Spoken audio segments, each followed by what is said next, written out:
বন্ধুরা, আজ আমরা আলোচনা করব শীতের গাছ সিলোসিয়া নিয়ে।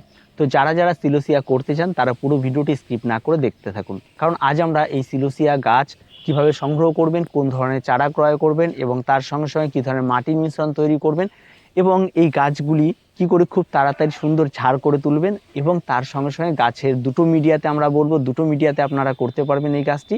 আর খুব সহজ সরল পরিচর্যার গাছ, আর গাছের কিন্তু ফুলের রং দেখলে কিন্তু অত্যন্ত সুন্দর রং, আর প্রচুর রং বেরঙের পাওয়া যায় এখন হাইব্রিড হওয়ার পরে।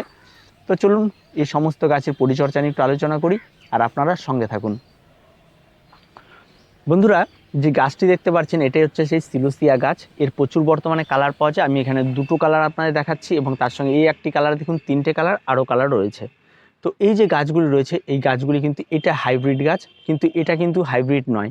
এই যে গাছটি দেখতে পাচ্ছেন এটা কিন্তু হাইব্রিড নয়, বা এই যে ছোট্ট গাছটি আছে এটাও কিন্তু হাইব্রিড নয়। এই দুটো গাছ হাইব্রিড নয়। যে গাছগুলো হাইব্রিড নয় সেই গাছগুলো আমি ঘেস মিডিয়াতে দিয়েছি, আর যেই সমস্ত গাছগুলি হাইব্রিড সেই সমস্ত গাছগুলো আমি নর্মাল মাটির মিশ্রণে দিয়েছি। এখন বিষয় হচ্ছে এই ধরনের চারা আপনারা কোথায় পাবেন। এই ধরনের চারা আপনারা যে কোনো নার্সারিতে পেয়ে যাবেন। অবশ্যই চারা নেওয়ার সময় আপনারা শুনে নেবেন যে হাইব্রিডের বা F1 বীজের গাছ নাকি নর্মাল বীজের গাছ, এটা আপনারা অবশ্যই জেনে নেবেন। যে সমস্ত গাছগুলি হাইব্রিড হবে সেই সমস্ত গাছগুলির গঠন অনেকটা ছোট হয় এবং সেই গাছগুলি খুব একটা বেশি বড় হবে না। এই গাছগুলি ম্যাক্সিমাম এখানে এই এতটা হতে পারে, এর বেশি কিন্তু হবে না, কিন্তু এই সমস্ত গাছগুলি কিন্তু অনেক বড় হবে। এবার যখন আপনারা এই সমস্ত চারাগুলি সংগ্রহ করতে অবশ্যই থামপটের মধ্যে সেট চারা আপনারা নেবেন, নিয়ে আপনারা চলে আসবেন। এবার আসি পাত্র নির্বাচন। যে সমস্ত পটে এই সমস্ত গাছগুলি করবেন তার জন্য যে সমস্ত হাইব্রিডের গাছগুলি মানে এই ধরনের গাছগুলি রয়েছে তাদের জন্য অবশ্যই আপনারা 4 ইঞ্চি থেকে ম্যাক্সিমাম 6 ইঞ্চি, এর থেকে বেশি বড় মাপের টব লাগবে না, কারণ এই সমস্ত গাছের জন্য বেশি বড় মাপের টবের প্রয়োজন নেই।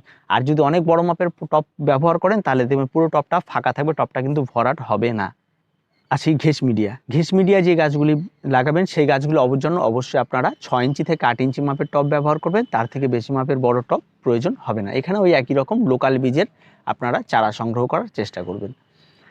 এবার আসি গাছের মাটি প্রস্তুতি। এই সমস্ত গাছের যে সমস্ত মাটি প্রস্তুতিগুলি করবেন সেই মাটির মধ্যে আপনারা এখানে ব্যবহার করবেন একদম 50% নর্মাল গার্ডেন সয়েল, এবং তার সঙ্গে আপনারা 1 চামচ ফসফেট আপনারা এখানে ব্যবহার করবেন, এবং তার সঙ্গে আপনারা 2 চামচ হাড় গুঁড়ো এবং 2 চামচ শিংকুচি ব্যবহার করবেন। আর তার সঙ্গে আপনারা বাকি 50% আপনারা গোবর সার বা নর্মাল ভার্মিকম্পোস্ট ব্যবহার করবেন। এবার গাছটি করার পরে, মাটির মিশ্রণটি করার পর টবে যখন আপনারা গাছ লাগাবেন এই গাছের ক্ষেত্রে নিচের দিকে একটু বালি একটা লেয়ার দিয়ে দিবেন, টবের একদম নিচের দিকে একটা বালির লেয়ার দিয়ে তারপর আপনারা এই মাটিটি ভর্তি করে গাছটি প্রতিস্থাপন করবেন। ঘেস মিডিয়ার ব্যাপারটা এবার বলি।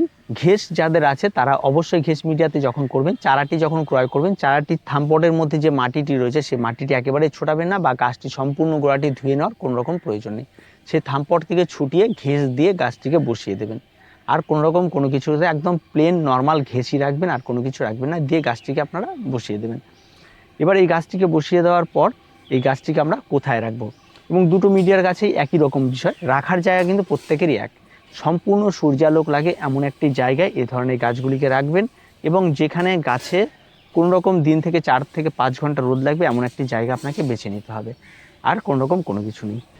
এবার আসি জল দেওয়ার বিষয়ে ঘেস মিডিয়াতে রয়েছে, অবশ্যই সেখানে আপনাকে প্রতিনিয়ত জল দিতে হবে, কারণ এখানে জল স্টে করার ব্যাপার নেই, এখানে জল দেওয়ার ব্যাপারে কোনো রকম গাছের সমস্যা হলে বা গাছ ঝিমিয়ে এলে আপনারা জল দিয়ে দেবেন।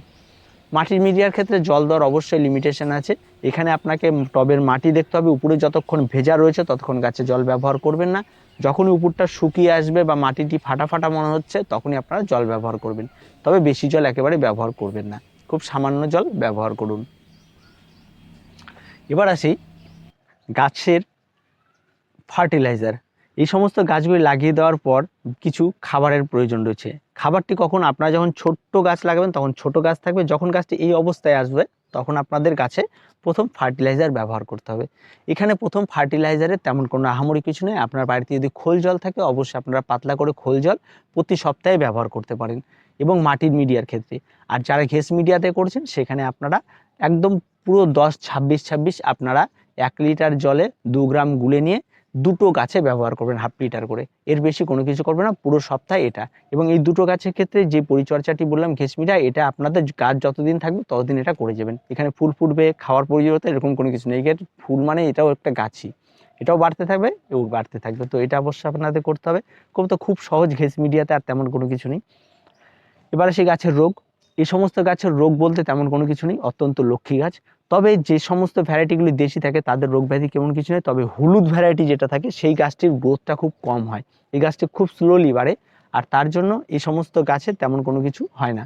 আর রোগ বলতে এই গাছটিতে দেখা যাবে নিচের পাতাগুলি একটু পুড়ে পুড়ে আসে, সামান্য ফাঙ্গালের আক্রমণ ঘটে। অবশ্যই আপনাদের অ্যান্টিফাঙ্গাল স্প্রে করতে হবে, এবং তার সঙ্গে সঙ্গে আপনাদেরকে পেস্টিসাইড যখন বাগানে স্প্রে করেন সেই সময় একবার স্প্রে করে দেবেন, এর বাইরে আর কোনো কিছু নেই।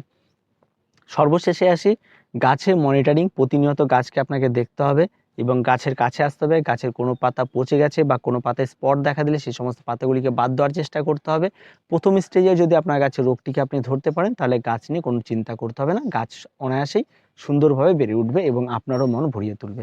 তো এই ছোট্ট পরিচর্যার গাছ এই সিলোসিয়া, তেমন কোনো রকম আহামরি কোনো কিছু নয়, প্রত্যেকে করতে পারবেন। আর সিলোসিয়া সাধারণত ছাদ বাগানে সারা বছরই হয়ে থাকে, আর শীতে যারা নতুন করছেন তাদের জন্য অত্যন্ত উপযোগী একটি গাছ, আর খুব ভালো একটি গাছ, আর দেখতে অত্যন্ত সুন্দর হয়।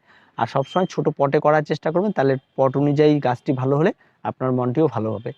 তো আজকের ভিডিওটি এই পর্যন্তই। ভিডিওটি ভালো লাগলে অবশ্যই লাইক, শেয়ার এবং কমেন্ট করুন, আর আমাদের চ্যানেলটিকে অবশ্যই সাবস্ক্রাইব করুন।